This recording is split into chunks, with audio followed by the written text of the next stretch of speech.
ከሰውነታችሁ ክፍል 24 ቁጥር ያለበት ምኑ ላይ ነው እንዴ? ግራ ገባችሁ እንዴ? ምናችሁ ላይ? ጣታችሁ ላይ። እሺ ጥሩ።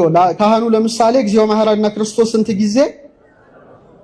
በእንተ ማርያም ሲደመር በቃ 24ቱ ሰዓት እንበድላለን። በ24ቱ ሰዓት የሰራነውን ኃጢአታችንን ምን በለን? ይቅር በለን ነው። ግን እግዚአብሔር ሰውን ሲፈጥረው መቅደስ አድርጎ ፈጠረው። ምን አድርጎ ፈጠረው? አሁን ትንሽ እስቲ አናቶሚያችሁን ላስተምራችሁ። ስንት እግሮች አሉን? አይዟችሁ። ስንት አይኖች አሉን? ስንት አፍንጫ ቀዳዳ አለን? ስንት ጆሮዎች አሉን? ስንት አፍ አለን? ስንት እጆች አሉን? ስንት መዳፍ አለን? ስንት ጣቶች አሉን? ጥሩ። ለምንድን ነው እግዚአብሔር ይህን ያደረገው? ሰውን በመልኩ ሲፈጥረው እንደዚህ የፈጠረው አይደለም። ሰው ማለት ፊደል ነው። ሰው ማለት ቁጥር ነው። ለምሳሌ አንድ ሰው ልጅ አልወለድኩም ብሎ ቢክድ በምኑ ይታወቃል? ምኑ ይመረመራል? ዲኤንኤው ዘረመሉ ይመረመራል አይደል? ውሸት የለም፣ እውነት ነው። አሁን ለምሳሌ ፊደል ነው፣ ቁጥር ነው። ዲኤንኤ አይታችሁ ታውቃላችሁ? ከእናንተ መካከል ዲኤንኤ የለም አይደል? እሺ፣ ቅርጹ የያዕቆብን መሰላል ነው የሚመስለው። እግዚአብሔር እያንዳንዳችን ሴላችን ኒውክለሱ ማዕከሉ ላይ ነው የቀረጸው። በትልቅ አጉሊ መነጽር ሚያጎላ በማይክሮስኮፕ ስትመለከቱት ትደነግጣላችሁ። 6 ቢሊየን ፊደሎች ውስጥ አሉ። ስንት? እውነት ነው የምነግራችሁ። 6 ቢሊየን ፊደሎች ማለት 1000 መጽሐፍ ቅዱስ ውስጥ ያሉ የፊደል ብዛት ማለት ነው። አንድ ፊደል በመጽሐፍ ቅዱስ ውስጥ ቢለወጥ ትርጉም አያዛባ? አንድ ፊደል ከዲኤንኤ ውስጥ ጎደለ ማለት ሰው አካለ ስንኩል ሆኖ በዊልቸር ይሄዳል ማለት ነው። አሁን የሚገርመው ይሄ አይደለም። በተለይ የእስራኤል ሳይንቲስቶች በብዙ ሚሊዮን ደረጃ ማግኒፋይ ወይም በሚያጎላ መሳሪያ ዲኤንኤያችንን ሲመለከቱ የሚያስደንቅ ነገር አገኙ። 4 መዋቅር አለው። 4 ስንት መዋቅር? አደኒን፣ ጓኒን፣ ሳይቶሲን፣ ታያሚን የሚባሉ ናቸው። ንጥረ ነገር ናቸው። ግን ምንድነው 10 ላይ ድልድይ ይሰራል። እዚህ ውስጥ እኮ ነው ያለው። 5 ላይ ድልድይ ይሰራል። 6 ላይ እንደገና ድልድይ ይሰራል። 5 ኮዱ 10 5 6 5 አፈጠንኩት እንዴ? 10 5 6 5 እንዳትረሱ። ይሄን ሲያዩ እንደኛ ሀገር አይደለም። እዛ የሃይማኖት ሊቃውንት ሳይንቲስቶች አብረው ተቀናጅተው ነው የሚሰሩትና የብሉይ ኪዳን ሊቃውንትን ሰብስበው አማኞች ስለሆኑ ለምንድነው ይሄ ቁጥር እያንዳንዱ ሰው ላይ የተገኘው? ምንድነው 10? ምንድነው 5? ምንድነው 6? ምንድነው 5 ብለው ምርመራ ጀመሩ። አሁን ቀጥታ የገቡት አሌፋት ላይ ነው። ምን ላይ ነው? አበገደ የምንለው ማለት ነው። አሌፋት 22ቱ አሌፋት ላይ 10ኛው ፊደል ዮድ ነው። ምንድነው? ዮድ ነው። 5ኛው ፊደል ሄ ነው። 6ኛው ፊደል ዋው ነው። 5ኛው ፊደል ሄ ነው። የ አለ፣ ሀ አለ፣ ወ አለ፣ ሀ በአንድ ላይ ሲገጠም ያህዌህ የሚለው የእግዚአብሔር ስም ቁጥር ነበር። ልበልዋይ ስሙ ነው የሳተነበት ጋድ ያህዌ ኔም ይላሉ። የእግዚአብሔር ስም our very DNA በዲኤንኤያችን ውስጥ ምን ሆኖ ተቀርጿል። አንድ ሰዓሊ ስዕል ስሎ ፊርማ እንደሚያኖር እግዚአብሔርም ስሙን ነው በቁጥር ያተመው ተብሎ ዛሬ ዓለም በጣም የተደነቀበት ዘመን ላይ ነው። ደስ ይበላል። እግዚአብሔር መጽሐፉ ነው እና እያንዳንዳችን ፊደላችንን እንጻፍ ቢባል 8 ሰዓት ያለ ማቋረጥ ብንጽፍ 50 ዓመት እንደሚፈጅብን ተረጋገጠ። ስንት ዓመት? አሁን ቤተ መቅደሱ ሲታነጽ 2 ምሰሶ የነሐስ ምሰሶ እንዲመጡ ተደረገ። ያዕቆብና በለስ ይባላሉ። ስንት ምሰሶ? እንዳትረሱ። ቀጥሎ ምን አለ? አደባባይ አለ። በአደባባይ ካህናት የሚናጹበት ሁሉ ህዝቡ ስለቱ መባው የሚያቀርብበት ነው። ቀጥሎ ቅድስት አለ። የመጨረሻው ደግሞ ቅድስተ ቅዱሳን አለ። አሁን ሰው የእግዚአብሔር መቅደስ በመሆኑ ስንት እግሮች አሉት? እንደ ያዕቆብና እንደ በለስ የሆኑ ናቸው። ምሰሶ ናቸው። እንደ አደባባይ እንደሚቃጠል ሆድ አለው። ኩላሊት ያጤሰውን ይባላል። ልክ የዕጣን መስዋዕት እንደሚሰዋበት ልብ አለው። እንደ ቅድስት አለው። አየሩ ልቡን ዙፋን አድርጎ በንጹህ እስትንፋሱ እግዚአብሔርን ያመልካል። እንደ ቅድስተ ቅዱሳን ደግሞ ምን አለን? መክብበ ሕዋሳት የሆነ ራስ አለን። ጥበብ አነጸት ላቲ ቤት አለ ሰሎሞን። ጥበብ አለ ለራሷ ቤትን ሰራች። ዋቀመት ላቲ 7 አዕማደ 7 ምሰሶችን አኖረች፣ አቆመች አለ። ጥበብ ማን ነው? እግዚአብሔር። ቤቱ ማንን? እኛ ነን። 7 ምሰሶች የተባሉት እነማን ናቸው? ስንት አይኖች አሉን? ተናገሩ እንጂ። ስንት ጆሮዎች አሉን? ስንት የአፍንጫ ቀዳዳ አለን? ስንት አፍ አለን? 7ቱ የመቅረዝ መብራቶች በዮሐንስ ራእይ በፊቱ እንደበሩ ዛሬም የክርስቲያኖች 2 አይኖች መሲሕ ወልደ እግዚአብሔርን ማየት ይገባቸዋል። 2 ጆሮዎቻቸው የሱን ድምጽ መስማት ይገባቸዋል። 2 የአፍንጫ ቀዳዳዎቻቸው እፍረት ሙዝ የተባለ የጌታን መዓዛ ማሽተት፣ አፋቸው ስጋውን መብላት ደሙን መጠጣት፣ ልቡናቸውን እንደ መንበር እስትንፋሳቸውን እንደ ዕጣን ፍቅራቸውን እንደ እሳት አድርገው መስዋዕት ሲያቀርቡለት ትክክለኛው የክርስቶስ መቅደስ ይሆናሉ። መቅደሱ ያደረገን አምላክ ምስጋና ለስሙ ይሁን። 24ቱን እንፈልጋቸው እስቲ። እግዚአብሔር ሰውን ዝም ብሎ አላኖረውም። አሁን የራስ ቅል አለ። ምን አለ? የራስ ቅል ሲባል ሁሌ ትዝ የሚላችሁ ምንድን ነው? የራስ ቅል ወንጌል ላይ እንዴ አታነቡም? ወንጌል የራስ ቅል ሲባል ጎልጎታ አይደል እንዴ? ትርጓሜው የራስ ቅል ወደምትባል ጎልጎታ ወሰዱት ይላል። የራስ ቅል አስቡት እስቲ። የራስ ቅል ምንድነው ይሄ? አስባችሁ ታውቃላችሁ? ጎልጎታ የራስ ቅል ለምን ተባለች? የጌታ መስቀል ስር አንድ የራስ ቅል ታያላችሁ አይደለ? በጣም ጥሩ። የአዳም ራስ ነው። ጥሩ። ስዕሉ ላይ ያለው እኛ ፊት ላይ ይነበባል። የትም አትሄዱ። ጌታችን በ33 ዓመቱ የራስ ቅል የምትባል ጎልጎታ ላይ ተሰቀለ። እያንዳንዱ ሰው ወደ ምድር ሲመጣ አማኒ ይሁን የአማኒ ይሁን ሴት ይሁን ወንድ ይሁን እግዚአብሔር በተፈጥሮ የሚሰጠን የጀርባ አጥንታችን ቁጥር በጌታ እድሜ ልክ 33 ነው። ደስ ይበላችሁ። እዚህ ድረስ ማለት ቨርተብሬ አከርካሪ አጥንት ሳይንቲፊካሊ ፕሩፍ የሆነ ነው ነገራችሁ። ከዚህ ጀምራችሁ ልክ ራስ ቅላችሁ እስክትደርሱ ስንት አጥንት አለ? ድገሙ። ስንት አጥንት አለ? 33 አጥንት አለ። ቀጥሎ ምን አለ? የራስ ቅል አለ። አለቃ አያሌው ታምሩ ሊቀ ጠበብት በአንድ ወቅት የራስ ቅል የምትባል ስብከት ነበራችሁ። ሰምታችሁ ከሆነ ምን አሉ? ኢየሱስ ክርስቶስ የራስ ቅል የምትባል ጎልጎታ ላይ ተሰቀለ፣ ስጋውን ቆረሰ፣ ደሙን አፈሰሰ። ጎልጎታ ላይ የተሰቀለው አንድ ጊዜ ነው። ዛሬ ግን በእያንዳንዱ ክርስቲያን የራስ ቅል ላይ ምኑ ተተክሏል? መስቀሉ ተተክሏል። እናንተ የማታስተውሉ የገላትያ ሰዎች ኢየሱስ ክርስቶስ እንደተሰቀለ ሆኖ በፊታችሁ ተስሎ ነበር አለ ጳውሎስ። ለእውነት እንዳትታዘዙ አዚም ያደረገባችሁ ማን ነው አለ። አሁን የራስ ቅል የአዳም ሲሆን አዳም ስንተኛ ፍጥረት ነው? ተናገሩ።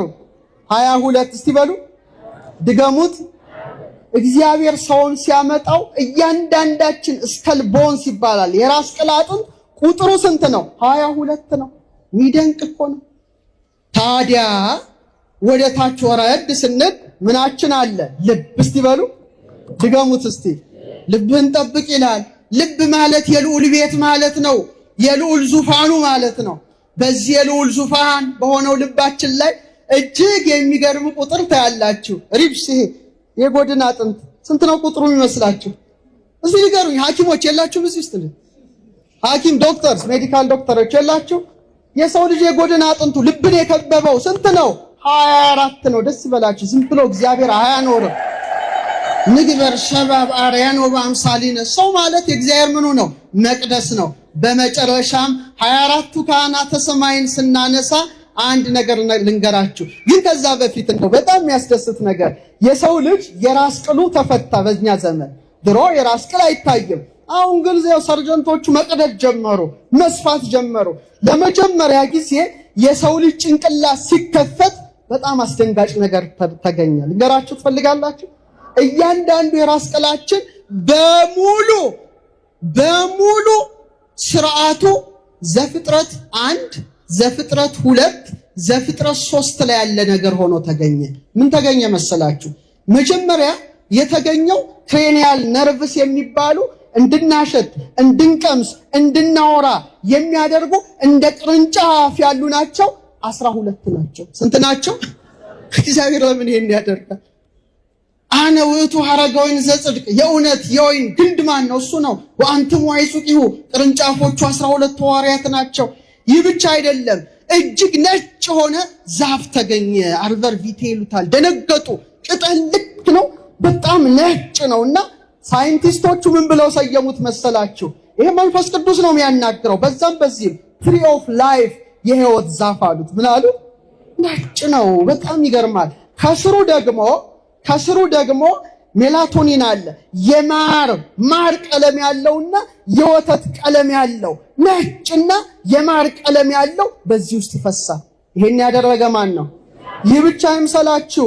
በዚህ በ33ቱ አከርካሪ አጥንት የሚወርድ ልዩ በጣም አንጸባራቂ የሆነ ፈሳሽ ተገኘ። በጣም ይሄ ፈሳሽ ልዩ ነው። መልኩ በጣም የተለየ ነው። ሳይንቲስቶቹ ምን አሉት መሰላችሁ? ተመልከቱ፣ ቀላል አይደለም። እግዚአብሔር ያናግራል። ሳክሪስ ሰክሪሽን ወይም ክራይስት ኦይል የክርስቶስ ቅባት አሉት። ይሄ ሲቆም ሰው ይሞታል። እውነቴን ነው የምነግራችሁ። የመጨረሻው ሞለኪውላችን ስትራክቸሩ ላሚኒን የሚባል ፕሮቲን አለ። ላሚኒን ቆመ ማለት አንተም አንቺም ሞትሽ ማለት ነው። በማይክሮስኮፕ ሲታይ እስቲ ሞባይላችሁን ለዚህ እንኳን ተጠቀሙበት። እስቲ ጉግል አድርጉ። ጥሩ ነገር ቲክታክ ዝም ብላችሁ አይናችሁ ከሚፈዝ ይሄንን አትማሩ። እኔ ውጭ ሀገር ሲሄድ ቲክቶክ ስከፍት በሙሉ የሚታየው የሳይንስ ምርምር ነው። ውጭ ሀገር አንድ የሆነ እንቶፈንቶ ቆሻሻ ነገር የለም። በሙሉ ስክሪን ተደርጎ ቆሻሻ ጋርቤጁ እዚህ ነው የሚወድቀው። ቆሻሻ መድፊያ አለ አይደል? ቆሻሻ ልክ ጋርቤጅ ቆሻሻ ሁሉ እዚህ ይደፋል። እዛ ግን የምርምር አልፎ ተርፎ ደግሞ ያው ሀብታም ስለሆኑ የመብል ይመጣል። እንዲህ ምግብ ስራ እንጂ ቆሻሻ ነገር አይመጣም። እና ተጠቀሙበት። እና ላሚኒን ክሮስ ብላችሁ እስቲ ጉግል አድርጉ። ጌታ እጁን ዘርግቶ እንደተሰቀለ ሆኖ ያለበት ነው።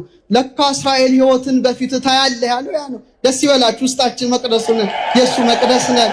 እንደ ፍቅረ እግዚአብሔር ቀኝ እጅን ሰጥቶ እንደ ፍቅረ ቢዝ ግራ እጅን ሰጥቶ እንደ 2 ጽላት መዳፍን ሰጥቶ እንደ 10 ቃላት 10 ጣታችንን ሰጥቶ የሙሴን ሕግ በጣታችን የልጁን ሕግ ደግሞ በልባችን ያተመ እግዚአብሔር አብ ክብር ምስጋና ለስሙ ይሁን። አዎ ይሄን ማወቅ ያስፈልጋል። እና በመጨረሻም ጸሎታችንን ሁሉ ወደ ሰማይ የሚያወጡ የሚያሳርጉ 24ቱ ካህናተ ሰማይ ሲያጥኑ ከማይጠንታቸው መብረቁ ነጎድጓዱ ብልሽታው ይወጣል። በበጉ ፊት ዕጣንን ያሳርጋሉ። በጉ ማን ነው? እግዚአብሔር ወልድ ነው። በዙፋኑ ፊት ይንበረከካሉ።